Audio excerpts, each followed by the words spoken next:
Well, we always ask our guests one question about if they have an hour a day to work on their comedy, and this is not on stage. This is writing jokes or working on your material. What's the equivalent of doing 100 push-ups but for your comedy chest? Do you have like an exercise, a writing technique, a drill, some sort of improv, goofy way of getting your brain into a flow state? What would you tell a young comic hour a day?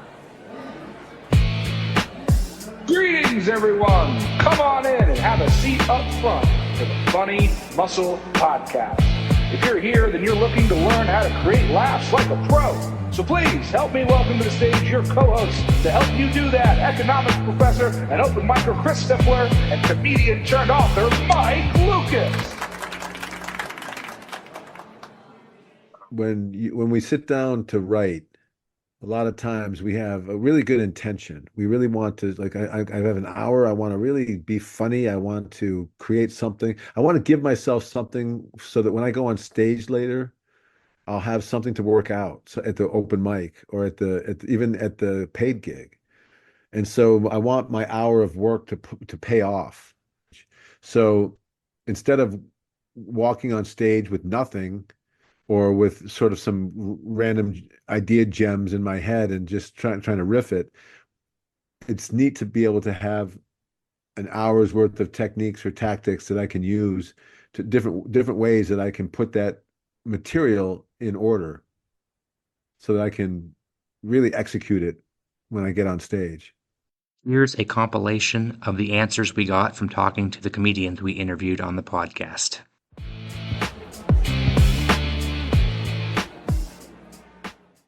Brad Tassel. Drills. I like drill. Well, first I write the word potato 100 times. No. Potato, That's potato, potato. well, that's such a weird thing to think about for comics because so many comics, that's not how it works at all. You just think of premises, write them down, and put little punchlines and take them on stage. But as far as that kind of writing, you want to start with what are you going to write about? What's your, who are you on stage? Which has changed for me over the years too, because most of my act isn't jokes like I do in the monologue. There are jokes in there, and I've added ones that are apropos from my sitting and writing. But when I just sit and write, yeah, I just write jokes. I find premises, things that I like, and I start thinking what direction is this going to go that's going to be funny and has punchlines involved. That's the overriding thing. What is the punchline?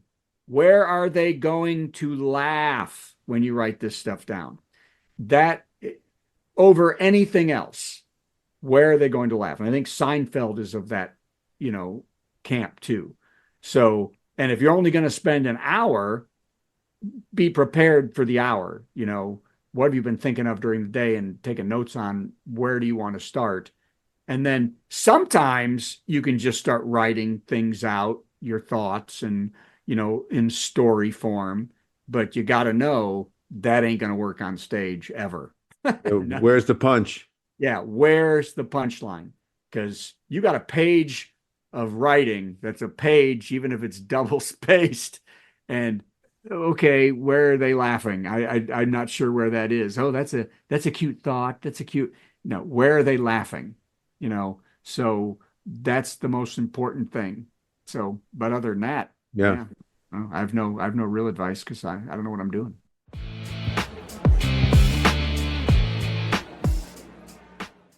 A comedian who is the winner of the Purvis Wilson comedy competition in Dallas, Texas, the funniest Dallas comedian, Kenny Lee. Man, so let's say I snag a premise. Usually I'll snag a premise from something through conversation. That's usually what I get that from. Usually from like setup to punchline, the first thing that I'm looking for is it's to like fool the audience. Like, oh, everybody, that's common, right? Like I'm looking to fool the audience. Hey, this is the clue. This is the thing I want you to look at. Turns out I'm on the other side the other time. A lot of the Right. time I Yeah. like We to call that misdirection. Yeah. misdirection. Exactly. Like my favorite thing is tricking the audience into thinking that I'm some nerdy, like nice guy, and then it turns out I was the villain the whole time. That is my Great. favorite thing to do on stage. Yeah, to me, that seems like what your lens is. Your lens has that element of like good guy, bad guy. Yeah, exactly. And so usually I'll take that. I'm looking for the mixed direction from the premise. When I write, once I have something down, I write down every single word. It'll be a page worth of of writing, and I'm not even messing with it. And the first time I go up on stage, I will try to do that exact joke word for word, and I spend most of the time cutting down jokes. Yeah. Man, an hour a day, like. I was in the when I first started, I was probably in the mirror for like an hour a day going over everything. That was a big thing, going over everything that I had for like in the mirror, like looking at myself and being like, yeah, this is this and that, like in terms of like breaking myself down. That was one big thing. And review, like I record every single set that I do. And if it could be a 5 minute set from an open mic, I will listen to that like 10 times. Wow. And it could be a joke that I've done before. It could be not a great day. It could have been a great day. There's some crowd work in there, whatever it may be. I record everything I do and I actually watch it. I know plenty of people that record it and they will only review if they're looking for something. I review because I'm like, everything can be changed, you know? Yeah. Like people go up there and be like, "Oh, I don't remember what I did last week, but it killed." And I'm like, if you compare all three of these videos to each other, and can you tell the difference between the three? You did the Hmm. exact same joke. Why did it hit here? Why did it not hit here? Can you see the difference? Like Right. that Yeah. helps a lot.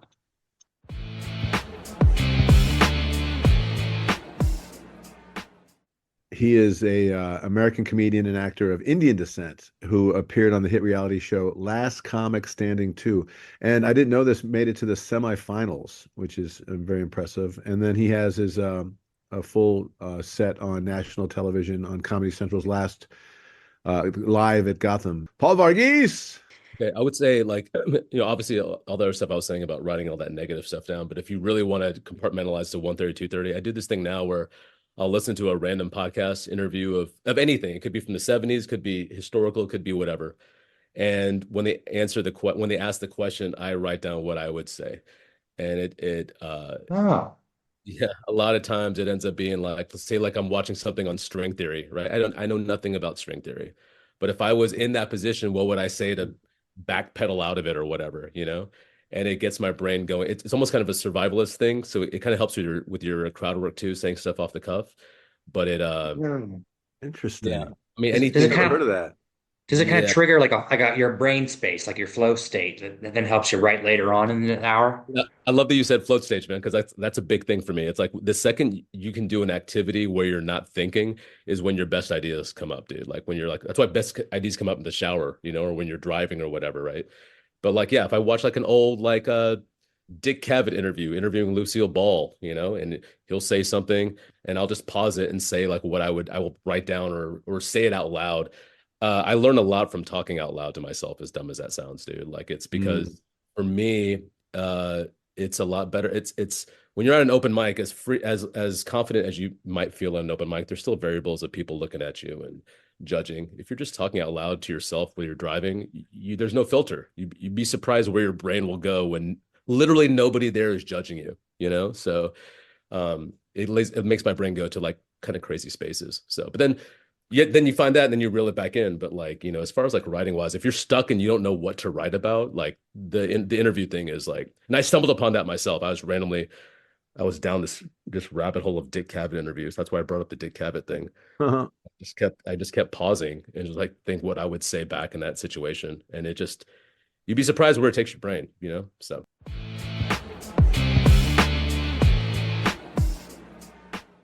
Actor, Yeah, a blue man, correct. and he is a I don't know if he's a singer, but I know he's also a father. Jeffrey Nicholas Brown. If I had an hour a day, I would try I would try to write as many different punchlines as I could for a premise and just work the muscle of like taking those heightening tools that you were talking about and Yeah. and try to just work those muscles because it is really true. Like it's such comedy is such a muscle. When I am doing comedy, I am funnier as a person in conversation. The skill of the frog bank, that combining combining worlds becomes more second nature.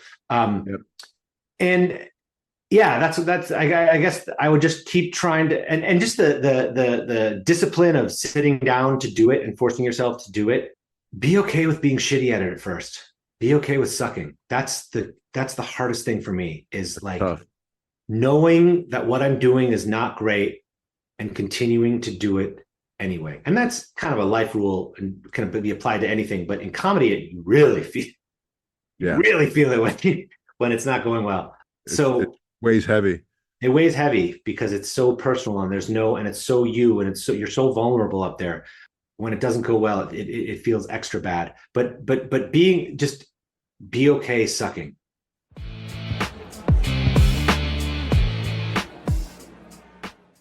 One of my new favorite comedians here in the Dallas area, she was a finalist in the Purvis Wilson Funniest Comedian in Dallas contest. Peyton Payne. I would say maybe seeing how you look doing the joke, maybe seeing like what you actually look like actually doing the joke when you're like just by yourself, you're comfortable doing it, you making yourself laugh. Just see like what you do to make yourself laugh, like how you look, and see if you can incorporate some of that on stage. Right. You know, some people may find the way you do this hilarious. It's funny, but we don't notice that, right? It's just something that we Yeah. do. Yeah. Oh, that's good. That's good. And how would you do that? Would you stand in front of the mirror and just sort of do your act? Yep, stand in front of the mirror. Get used to your face and your facial expressions.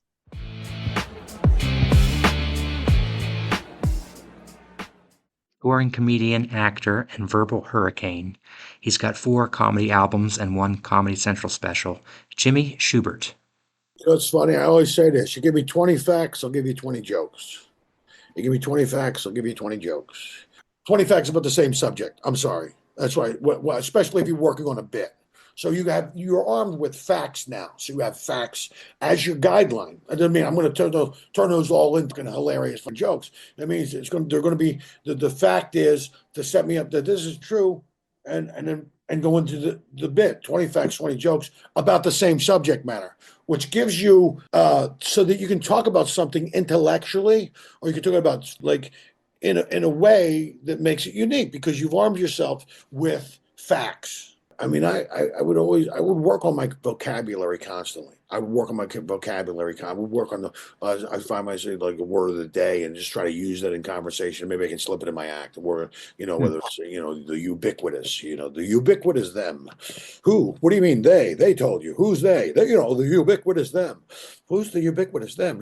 But I mean, different words or like, we've done this, the drills with like, let's say you were working with those 3 guys who used to write with, we come up with 3, aluminum siding, a gallon of milk, and Panglossian viewpoint. You have to use those 3 in your stand-up set. You have to use those 3 words tonight in your stand-up set, which gives you an opportunity to like put some words that you wouldn't have thought of. Like each guy gives them to the other guy. You know what I mean? Try to make it really difficult. And if you're able to do it, kudos. And if you can't, you have to buy a drink or something.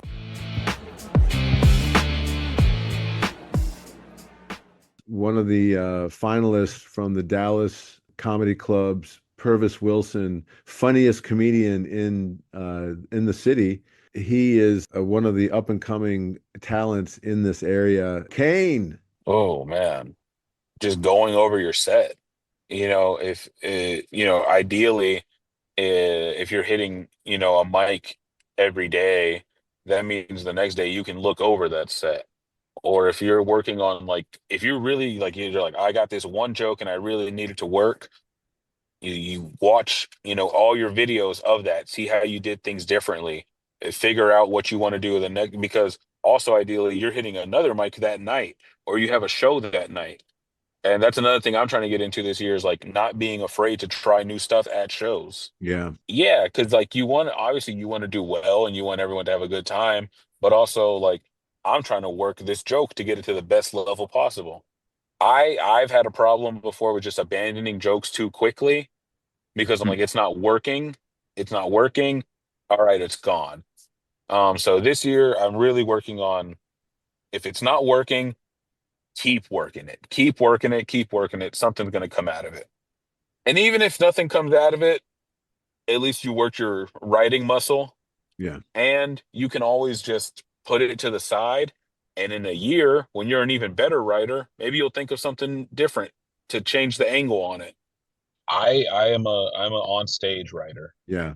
Yeah, so I have the idea pop in my head, and then all day when I'm at work, it's just all I think about. I'll think about it just over and over in my head. Okay, what if this? What if that? Thinking of different angles or perspectives in my head. Maybe I'll have a conversation with someone at work about it. If there's a laugh that comes out of it, I'll write whatever we talk. And then once I have like 3 or 4 ideas and like a main punchline, around that perspective, then I go on stage and I talk about it. And usually the first time it's bad, but Of it course. First draft. what it does for me is like I don't like bombing. No one likes bombing. No, doesn't But feel when I'm good. up there and I feel the pressure of like they're not laughing, I need to make them laugh. It forces my brain to think of something funny immediately.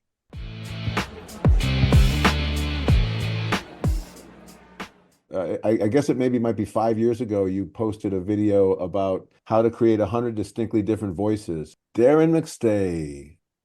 First and foremost, start right now getting into a routine of learning how to warm up your voice. Because no matter what you do, if you're not ready to speak, you're always going to be putting in more effort than is necessary. Therefore, you can only achieve so much. And it's going to take a toll on you, especially if you get adrenaline, don't you, when you're on stage? Sometimes you might get embarrassed if you fuck up a bit or something. So you want to be able to be relaxed, and warm-up routines aren't just about warming up your voice. They will also help ground you. Nice. And I think it's not even about doing voices, because if you are calm, collected and warm and grounded, you will be more present and you will be much better able to perform and to use your voice freely. So it's such a crucial step. In fact, for me, having been a singer and an actor and a voice artist for many years, I know I fucked up if I haven't done warm up, if I don't do daily exercises just to keep me, topped up. So it's simple things like breathing exercises, laying on your back for 5 minutes in the morning, like and semi-supine, your knees up and your back on the floor. Breathing into your lower back. A lot of people tell you to breathe into your belly, but then there's a misunderstanding that people start pushing their belly forward and pulling their back out, which means they don't get a full breath because their ribs don't open. So breathe into your back, relax your belly, take the time to hum for a few minutes before you go to speak. Even do some tongue trills, some lip trills, and some sounds, some sirening, and just like 5 to 10 minutes of this kind of stuff, and like try and get any tension out of your head, neck, and shoulders. If you have to massage yourself, jog your shoulders around, again, lay on the floor. It's so crucial. These are simple things, and there's loads on my channel. There's loads of warm-up exercises. You can take a 5-minute, 10-minute, 20-minute, just use one, take it and do it for yourself. It's even if you're not performing that day, do it every day anyway. And what you'll find is that you'll start getting to the place you need to be quicker. But I don't think anyone starts off 100% confident, do they? It builds. No. So I'd say put yourself in that environment as much as you can. The open mic nights, in front of your strangers, go into a town you don't know, nobody knows you, and sort of just become one of your characters for the day. No one's going to think you are. You can work on it. Because no one knows you. You can ask people at the time. You can go and shop and get your coffee. No one's going to judge you because they just assume that's you. So you can work on your characters that way and feel completely free. That's improv, right? But you don't have to make anything up. You're just being a different person. Unless your aunt walks past. Hey, what are you doing here, Stifler? I'm just getting the coffee. I don't know who Stifler is. I'm just getting myself some Java. Yeah, so warming up, putting the hours in, and I think if you can find that relaxation in your body, you'll feel more comfortable anyway. and as stage performance, I really think that like that's the best advice I can give, because I can't give any like comedic notes necessarily. Yeah. Just know that the voice is connected to the body. It is your instrument. You might be drinking whiskey and smoking cigarettes and have this amazing voice. If you've got no confidence, you're probably not going to be able to share that voice. Yeah. And the confidence will come from practice and you know, just being kind to yourself.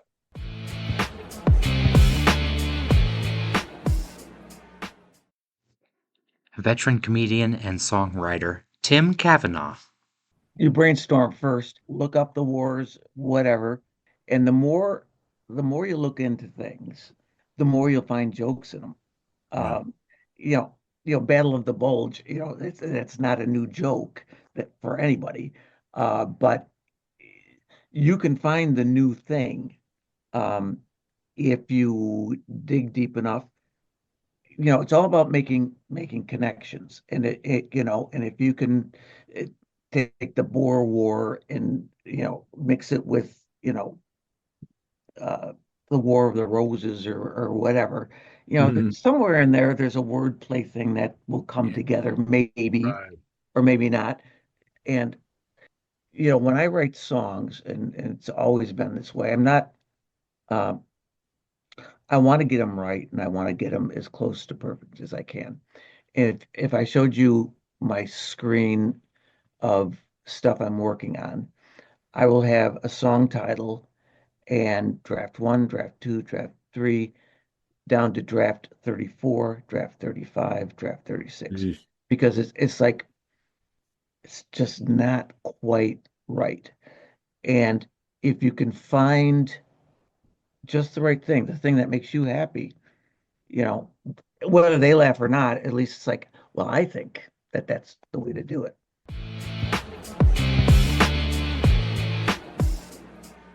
She is a comedian first. You're also a booker and an instructor and opener for Tim Meadows, Megan King.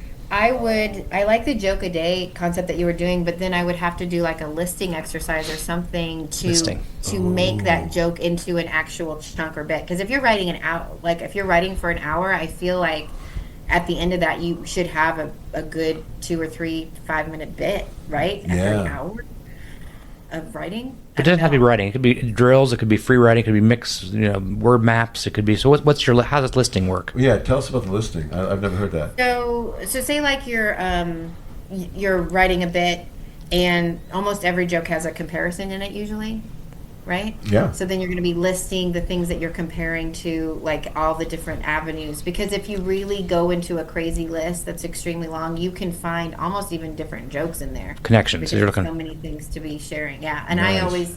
I love those for it also gets your mind kind of blank when you're not thinking about the joke. You're just writing every word associated with this topic, and then every word associated with this topic. Okay, we call that a word map, like a map. But list is the same, just as effective. Yeah. Oh, that's good. I like that. And then Because it just blink your mind out a little bit. I feel like everyone gets that. At least my students for sure get that pressure of like I have to be funny. It's like don't do that. Just let your mind go blank, and you will be funny. You're already doing this because you're funny. It's not. Don't worry about that.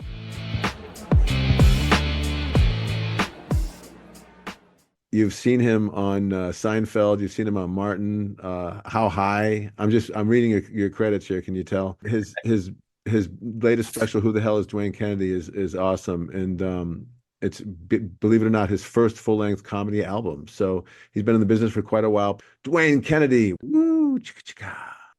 Whatever it is you think is funny, certainly, write it down. Try to explore that thing from a number of perspectives. Like, this is hard to say because it depends on what it is you're talking about. But seeing it from your perspective, then how would the audience see it? Then how would my neighbor see it, or how would so and so see it? And maybe Right. you give your perspective and more to say about a topic. That's great. You know. Yeah, because we often get tunnel vision about our ideas, and then to break out into like a different perspective. That's one of the heightening devices from the book, which is a different perspective. And then Okay. suddenly you're having to look at it from someone else's point of view, and like sometimes you can anthropomorphize something. Like you can look at it from your Yes, shoes point of view, or you can look at it right, from Tuesday's point of view, you know. right. All of that, because ultimately it's going to all be you. Yeah. Whoever it is you're imagining yourself to be is going to all be you, but it will just, yeah, it can put you in a different mindset, give you a different perspective on it, a different angle. They said more to say about it. Yes.